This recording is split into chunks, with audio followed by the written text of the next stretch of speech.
Sports Entertainment is recorded live at twitch.tv/baldyandthebeast. Join us every Tuesday and Thursday at 9 p.m. Eastern Time and watch the matches right along with us.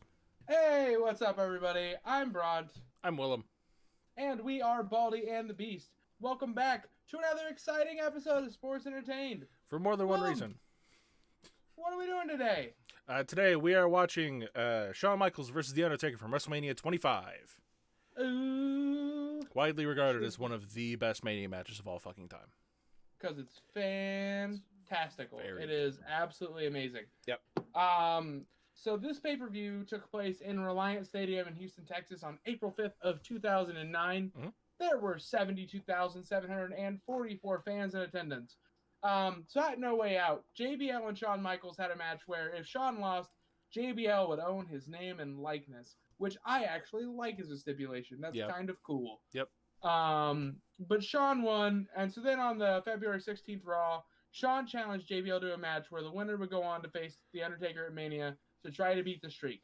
The next week, Shawn won again, but another challenge stood in his way as Vladimir Kozlov also challenged The Undertaker to a match.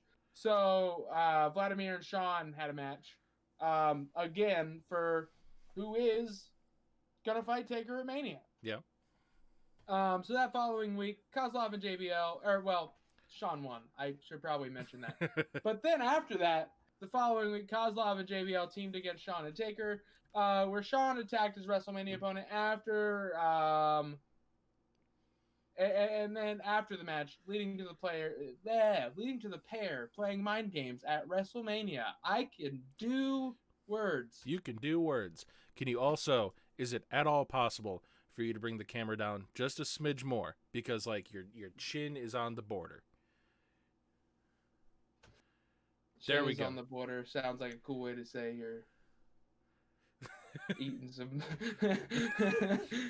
My chin is on the border. My chin is on the border. There is my PG-13 joke of the night. Well, there you go. go. I'm gonna say fuck 13 times, so it's not like it matters that much. Anyways,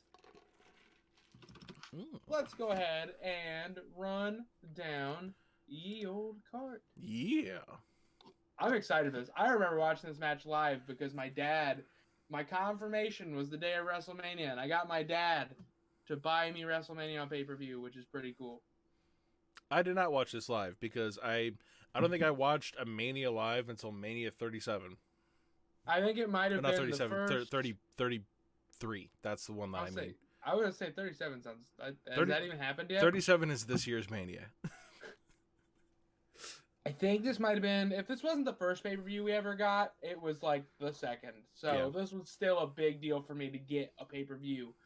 And in this one, it started off in the pre-show with a lumberjack match to unify both the tag team titles into the, really creative name of Unified Tag Team Championship. Ooh. We had the Colognes defeating Miz and Morrison, which, would you book the same person to win? Probably not. Yeah. I guess that was Carlito and Primo. So that was the good Colognes. It's not it's not the Shining Stars. No offense, but I don't think it's their fault as much as just the dub took Carlito more seriously than they took Primo or Epico. Yeah. So next up, we opened the show proper with a Money in the Bank ladder match, which only went 14:32, which interesting. Oh. I lost him there for a second. Am I back? Am I good? You're back. Okay. I said it only went 14:32, which isn't the longest when it goes to ladder matches. But I do remember it being a good match. And Punk ended up winning. Okay. So, should I name everybody? He beat Christian Finley with Hornswoggle, Kane, Kofi Kingston, Mark Henry with Tony Atlas, and MVP and Shelton Benjamin. So I was gonna say you didn't need to name them off. But I wanted to. Half of the Hurt Business is in this match. That's very interesting. Next up we have Next up we have Miss WrestleMania, the Battle Royal, where Santina Marella, who had never been mentioned. Well, yeah, she had. Had she? I don't remember. I think she was dumb. She got like. Okay, the character of Santina Marella probably got brought up once or twice in weird backstage segments. Like it was never a thing until this match.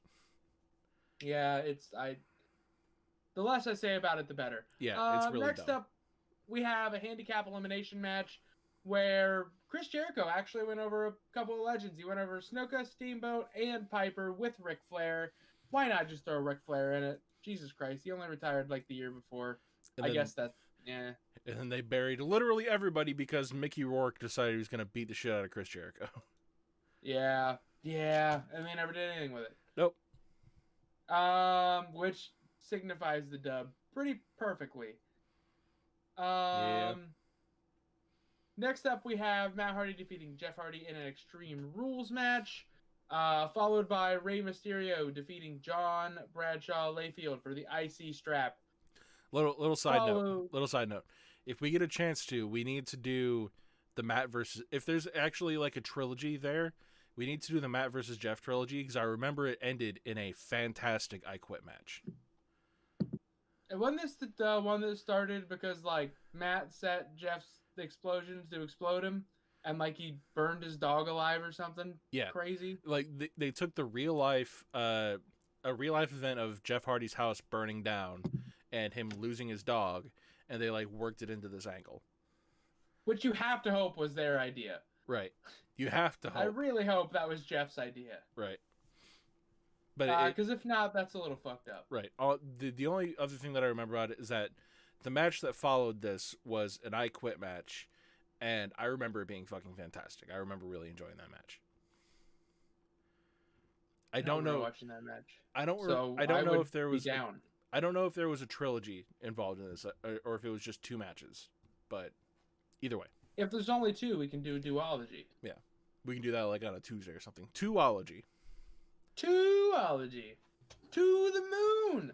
And that Rey Mysterio JBL match I just noticed only lasted 20 seconds. Yeah, I remember seeing that. I've watched this pay-per-view before, and I saw that match and I was like, "Oh, this might be an interesting thing," and then it was over immediately and then JBL retired. I just realized this was not the WrestleMania I bought. I was 24. I was going down the card and I was like, this does not sound right. And I was like, are we sure this is the first Shawn Taker? Yes. And then I remembered it was Shawn Rick that I saw. So I am a crackhead.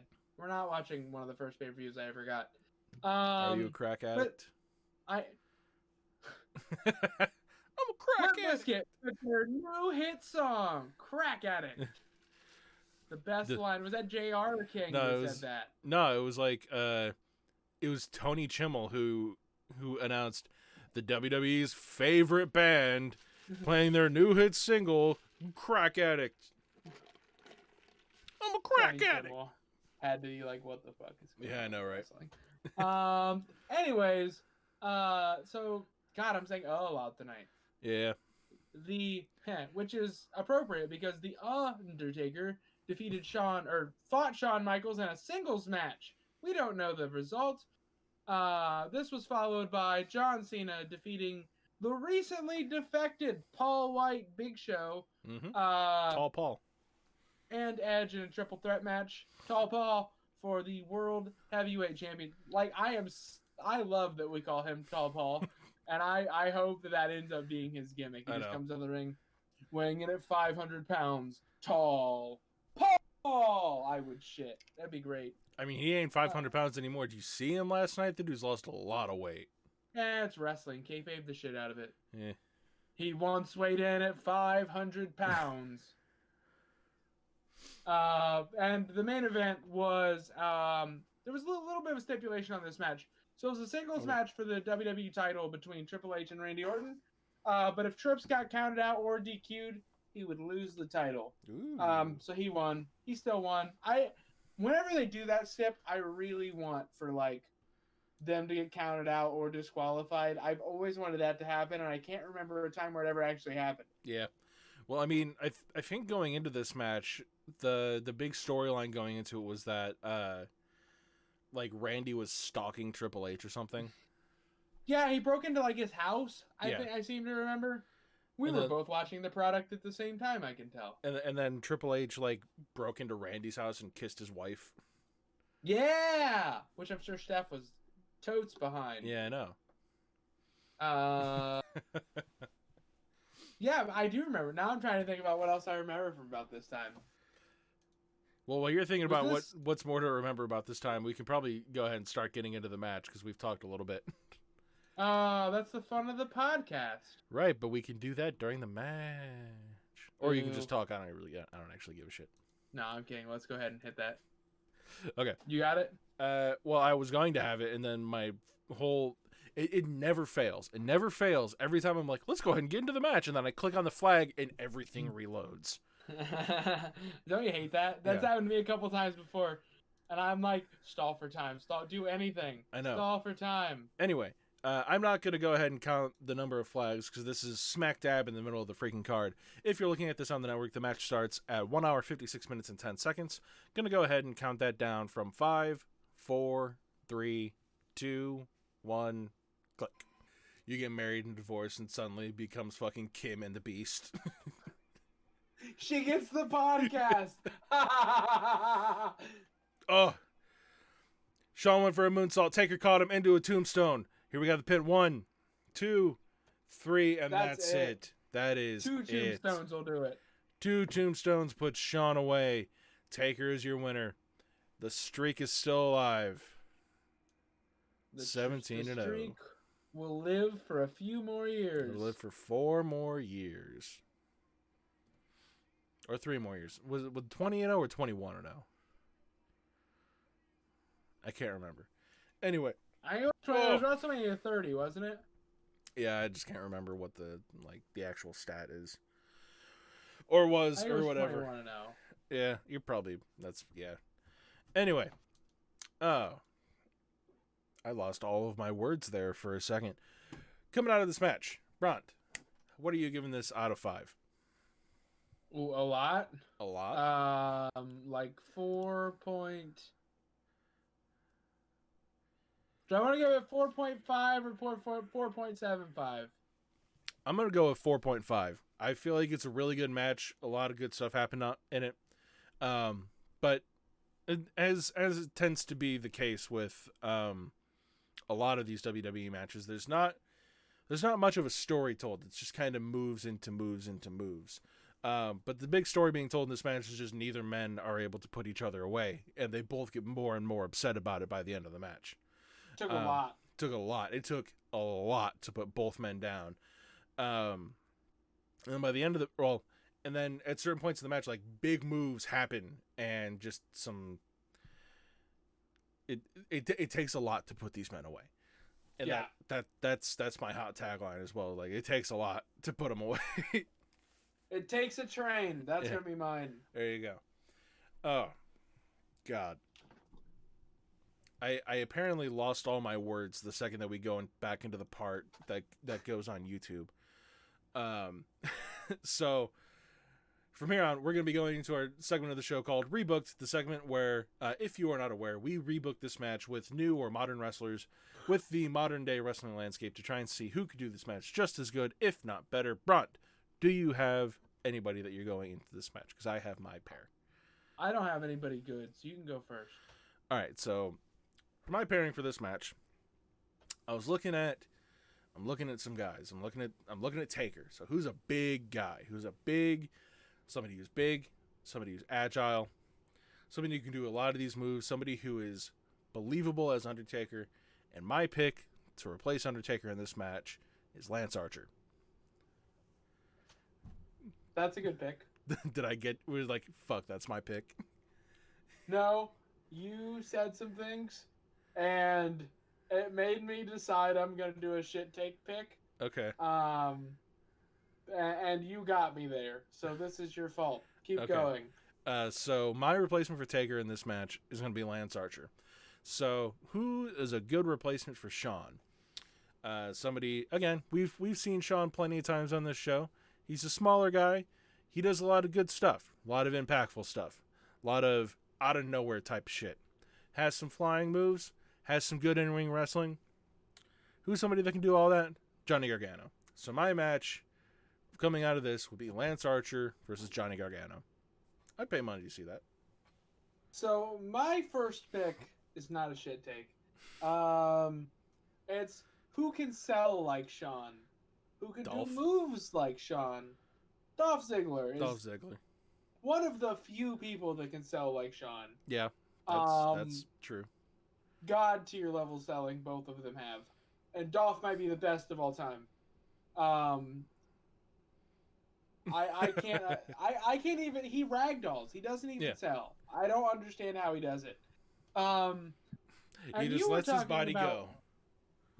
You were talking about Taker, and someone who is similar to Taker and can do similar things, and somebody that Dub thought was similar to Taker and could do similar things is Big Doc Gallows. That's my shit take pick, baby, because I don't think he's a great replacement for Taker, but the Dub did, so that's good enough for me. So Doc Gallows versus who?